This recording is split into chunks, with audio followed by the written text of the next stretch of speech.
They had finally cornered him. After a year of terrorizing villages, seizing merchant ships, and even an attempted kidnapping, the pirate who sent the people of the British Isles into a condition bordering on insanity was finally about to meet his fate. Hundreds looked on from the shore as a ship that haunted their nightmares was torn to pieces by the guns of the mighty British Navy, with half the crew dead or wounded, and the ship sinking fast. Most other captains would have cried uncle, but the man on board that notorious ship wasn't most other captains. He was John Paul Jones, father of the American Navy, and he had not yet begun to fight. I'm Joel Cook, and this is Rogue History, Rebels and Revolutionaries. So how does one of the most notorious pirates in British history become an iconic hero of the American Revolution? Long before he went toe-to-toe with Britain's powerful navy, the young man born as John Paul was just a simple Scottish merchant ship captain who committed a murder. Or two. Let me set the scene. From age 13, John quickly climbed the ranks of merchant shipping and earned a reputation as an aggressive captain who tended to be rough on his crew. When he felt that a sailor was neglecting his duty in 1770, he flogged him so severely that the man filed charges against him. When the sailor died several weeks later, many suspected that Captain Paul's beating had something to do with it. But his worst episode was on a voyage to Tobago in 1773, when he had a dispute with his crew over their pay. The boys wanted money for a little onshore party time, and honestly, understandable. Between the moldy food, bad water, and hard labor, sailor life stinks. But John Paul said no, the ringleader got mad, and the next thing you know, El Capitan killed a guy. To be fair, John said he was attacked and had no choice but to defend himself. But he also fled, spent time in Virginia and North Carolina, and began going by the name John Jones to hide his identity. Now, in today's environment, you'd be a little concerned if an ambitious, high-strung, slightly murdery 26-year-old fugitive showed up in your neighborhood. But old Johnny Boy was in luck, because the America of 1774 was looking for exactly that kind of guy. Trouble had been brewing between Great Britain and the American colonists for years over the issue of taxation without representation. By 1774, it was clear that a war was coming. Here's the problem though. Great Britain had the most powerful navy on the planet. When the first shots of the revolution were fired in April 1775, the British sported 250 vessels of all types, crewed by the most experienced naval warfighters in the world. By contrast, the American Navy didn't exist. It wasn't until 5 months later, on October 13, 1775, that Congress authorized a national navy. Getting it off the ground and into the fight was a task only a madman would take on. But of course, that's exactly what John Paul Jones was. Before the Continental Congress even agreed to hire him, John Paul Jones was already in Philadelphia working on fitting out the first American naval vessel, the Alfred. With the whole Tobago incident lurking in the background, you might think he was just being opportunistic, but you'd be wrong. By all accounts, John Paul Jones was a true believer in the American Revolution. Throughout his life, he declared that he had drawn his sword from pure love of liberty, not as an American, but as a citizen of the world. And his affection for the cause brought out a different side in him. Abigail Adams described him as a gentleman who was soft in his speech, and he often showed that softness in his loving letters about America.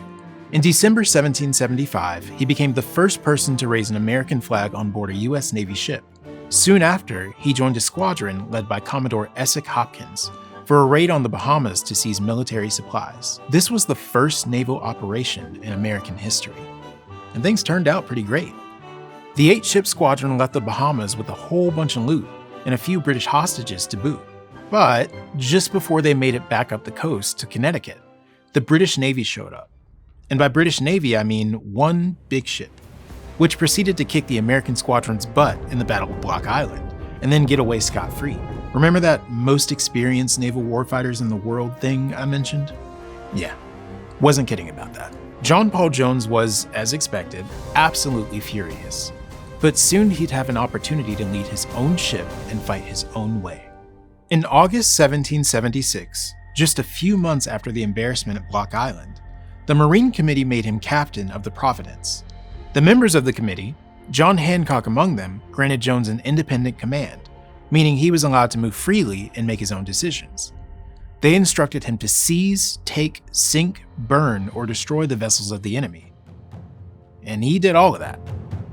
Operating primarily in Canadian waters, Jones captured several merchant ships, raided coastal villages, and freed hundreds of American prisoners. Most significantly, he destroyed the British fishing economy in Nova Scotia in just 2 raids.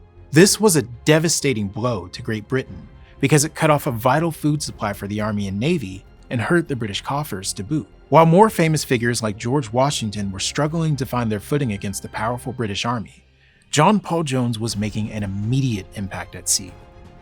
Less than a year later, his accomplishments earned him command of the 18-gun Ranger, with instructions to take the Revolution directly into British home waters.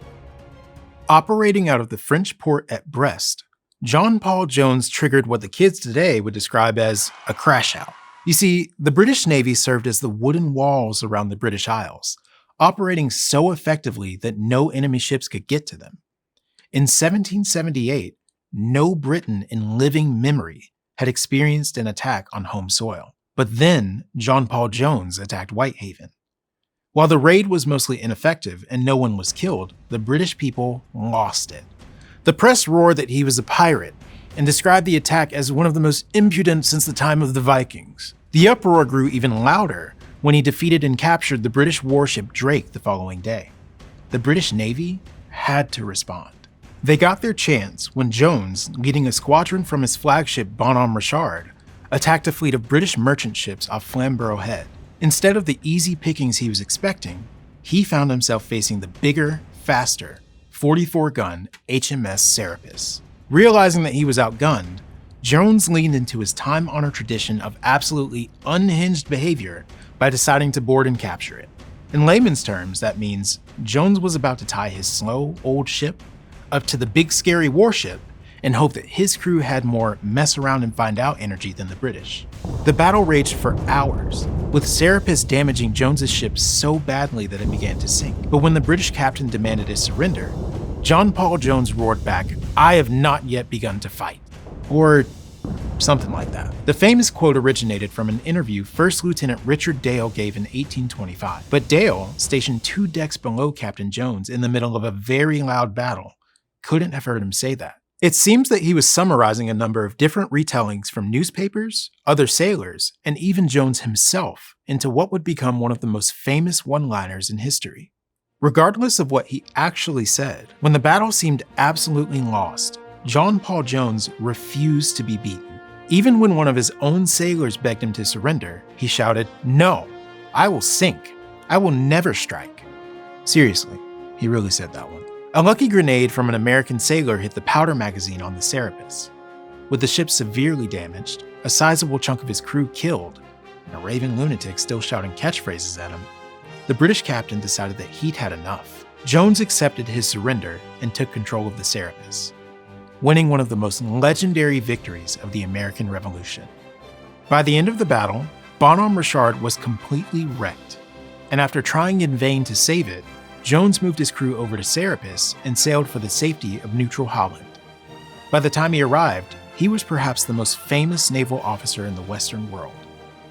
When the British demanded he be arrested on charges of piracy because of his lack of a flag, the Dutch quickly stitched together their idea of an American flag so that they could ignore the demand. Meanwhile, in France, King Louis XVI met him personally and granted him the honorary rank of Chevalier or Knight to honor his victory.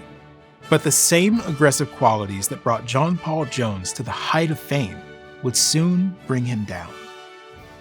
Unable to accept the peacetime conditions that followed the American victory in the Revolution, Jones took a position as a rear admiral in the Russian Navy in 1788. He remained an excellent naval commander, winning 2 major naval battles against the Ottoman Empire. But his aggressive personality clashed with high-level figures in the Russian court.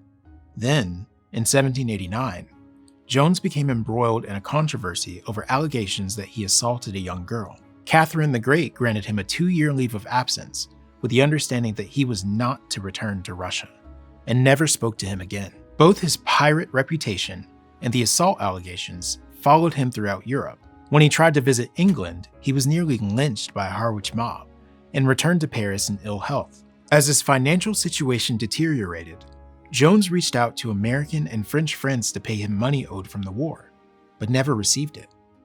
He died alone in his apartment on July 18, 1792, and would have been given a pauper's burial if not for the care of an old friend.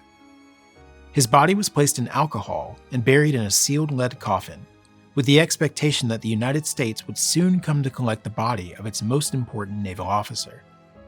But with the establishment of a new country to worry about, no one did. It wasn't until over 100 years later that President Teddy Roosevelt's administration began searching for the lost grave of John Paul Jones. It was identified under a paved-over section of Paris, exhumed, and reburied at the United States Naval Academy in 1906. In 1913, his remains were placed in an elaborate sarcophagus in the crypt under the Naval Academy's chapel, where they remain to this day. It takes all kinds of people to pull off a revolution. John Paul Jones was a fearless, aggressive man whose willingness to fight against insurmountable odds made him the perfect fit. He went where few other captains were brave enough to go, and did so out of a genuine love for what the United States of America stood for. His victories in British waters showed the world that America could win against the most powerful empire in the world, and made him one of the most revered naval officers of his day. But the same qualities that made him the terror of the British Isles and father of the American Navy also resulted in his fall from grace. So was he really the ruthless pirate the British said he was? Or was he the unflinching young naval officer who helped win the democracy America was founded on? The answer for him, and for many rebels in history, lies somewhere in between. What rebels and revolutionaries would you like to see an episode on? Tell us in the comments. Till next time.